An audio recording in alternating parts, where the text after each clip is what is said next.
Welcome to The Explainer.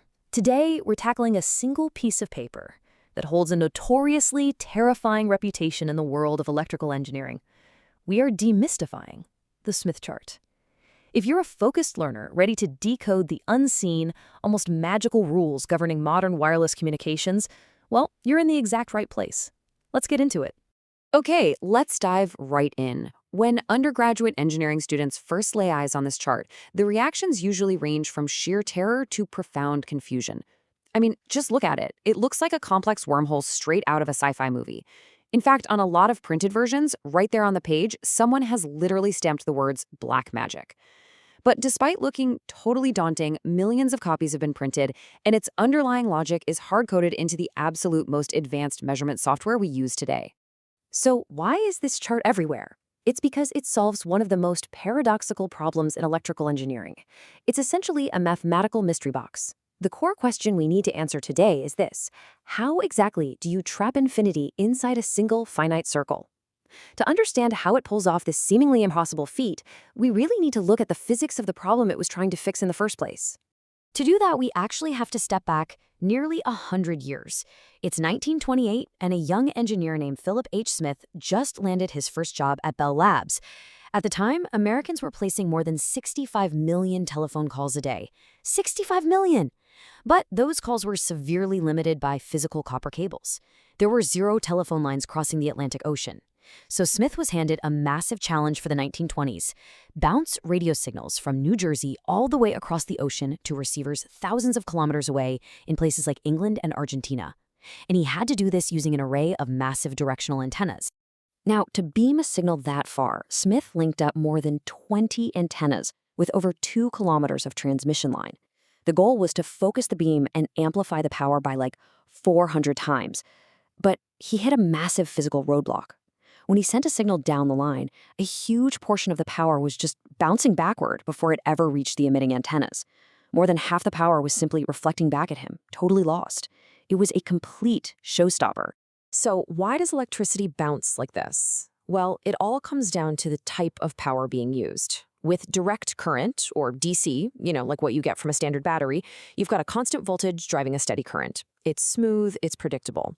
But to generate radio waves, you need alternating current, or AC. The electrons have to oscillate back and forth at incredibly high frequencies. The voltage is constantly rising, falling, and reversing direction. It literally travels as a wave. And waves, they behave very, very strangely when they hit boundaries. Now, what's truly wild here is the sheer scale we're dealing with.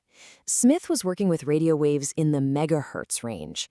Just to put that into perspective, at a frequency of 10 megahertz, a single radio wave has a wavelength of about 30 meters. So imagine a 30-meter wave traveling down a 2-kilometer cable. Because the cable is so many times longer than the wave itself, the reflections become highly, highly significant. Think of it like shaking a slinky that's tied to a fixed wall. When the wave you make is shorter than the slinky, the wave hits the wall and bounces back, right? And then it interferes with the next incoming wave. Sometimes they cancel each other out, but sometimes they add together to form what's called a standing wave pattern. In an electrical transmission line, this is pure chaos. A standing wave can double the peak voltages, literally cooking and physically destroying the inner conductors of the cable. No way you want that happening. So Smith had to eliminate these reflections entirely, which meant he needed to perfectly match the properties of his transmission line to his antenna. If the boundary between the two is seamless, the wave just passes right through without a single bounce. The critical property he had to match here is called impedance. Impedance is essentially Ohm's law for AC circuits. It's the ratio of voltage to current. But since we're dealing with waves, it's absolutely crucial to remember that impedance doesn't just measure the size or magnitude of the wave. It also measures its exact timing or phase shift.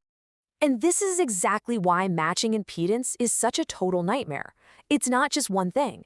It's a juggling act of 3 separate components. First up is resistance, which just makes it harder for current to flow and dissipates power as heat. Simple enough. But then you have capacitance, which stores energy, sort of like a camera flash, causing the voltage wave to lag behind the current wave by 90 degrees. And finally, there's inductance, where magnetic fields in coiled wires actually push back against the current, causing the voltage to lead the current by 90 degrees. Engineers have to perfectly match both the magnitude and the timing of all 3 of these elements. So the crucial point is, how do engineers actually visualize and calculate a match for all these differing components? Well, they use the complex plane. Since pure resistance doesn't shift the timing of the wave, they map that horizontally on the x-axis as a real number. But capacitance and inductance do shift the timing. They create what's called reactance. And because they shift the phase by 90 degrees, engineers map reactance vertically on the y-axis using imaginary numbers. Any combination of resistance and reactance gives you a single point on this grid, which represents the overall impedance. Now let's say you measure your antenna and find out the impedance is terribly mismatched with your transmission line. You can cancel out the imaginary inductive or capacitive parts easily enough. But what if you're left with a mismatched real resistance? You can't just slap a resistor onto the circuit to make the numbers match. Resistors inherently dissipate power as heat, meaning you'd literally be burning away the exact radio signal power you're trying so desperately to save. It completely defeats the purpose. So you need a way to find a spot on the line where the resistance naturally matches without wasting any energy. Facing this immense challenge, and remember, he's doing this without modern computers, Philip H. Smith developed a brilliant mathematical weapon. He went through 3 specific steps to build his legendary chart. First, he normalized the values, dividing everything by the line's built-in impedance, so that a perfect match always equaled to number 1. Second, he stopped looking at infinite impedance and switched to looking at the reflection coefficient. And third, he applied a mind-bending geometric trick known as a conformal map. Shifting to the reflection coefficient was just a stroke of absolute genius. Instead of dividing voltage by current, Smith divided the reflected wave by the forward wave. And because a bounced wave can never be larger than the wave that created it, the reflection coefficient can literally never exceed the number 1. Just like that, Smith tamed the math. He didn't have to deal with an endless grid stretching off into infinity anymore. He had a value that was fundamentally, strictly limited. Which brings us to his final step, and this brilliantly illustrates the magic of the chart: conformal mapping.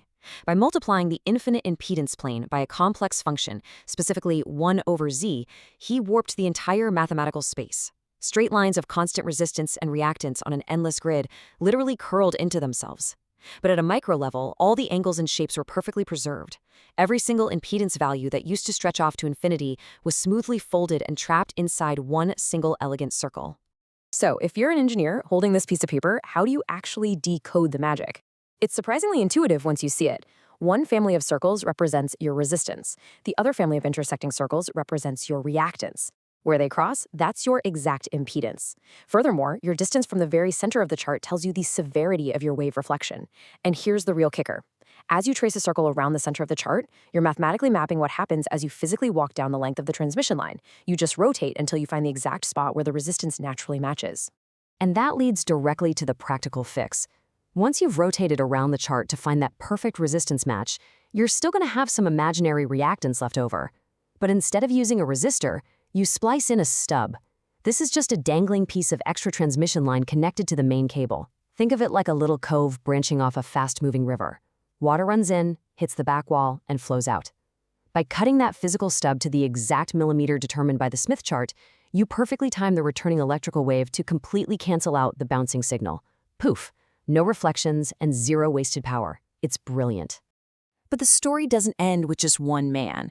As global tensions rose in the 1930s, clear radio communication became strategically vital everywhere. In 1937, Smith in the US and Tosaku Mizuhashi in Japan independently invented this exact same graphical representation. Then, in 1939, Emil Volpert in the Soviet Union converged on the identical elegant solution. By the 1940s, the specific chart was heavily utilized by Allied scientists at MIT to quickly fix and perfect microwave radar systems for detecting submarines during World War II. It literally altered the course of history. Which really brings to mind a powerful realization. The Smith chart is often compared to Mendeleev's periodic table, or Feynman diagrams. Why? Because so much of scientific progress comes not from making entirely new physical discoveries, but from finding new forms of representation. Before this chart, engineers were stuck guessing and calculating these incredibly cumbersome slide rule formulas. The Smith chart gave them the visual intuition they desperately needed to conquer complex wave mechanics. Today, of course, computers do all the heavy lifting of calculating impedance matches instantly. But the Smith chart, it's still taught worldwide, and its geometric logic is baked right into the screens of modern RF measurement tools. It gives engineers a map to navigate the unseen chaos of standing waves and reflections. So the next time you stream a video or send a wireless message across the globe without a second thought, ask yourself, what other invisible mathematical maps born out of seemingly terrifying black magic are quietly guiding the signals we rely on every single day?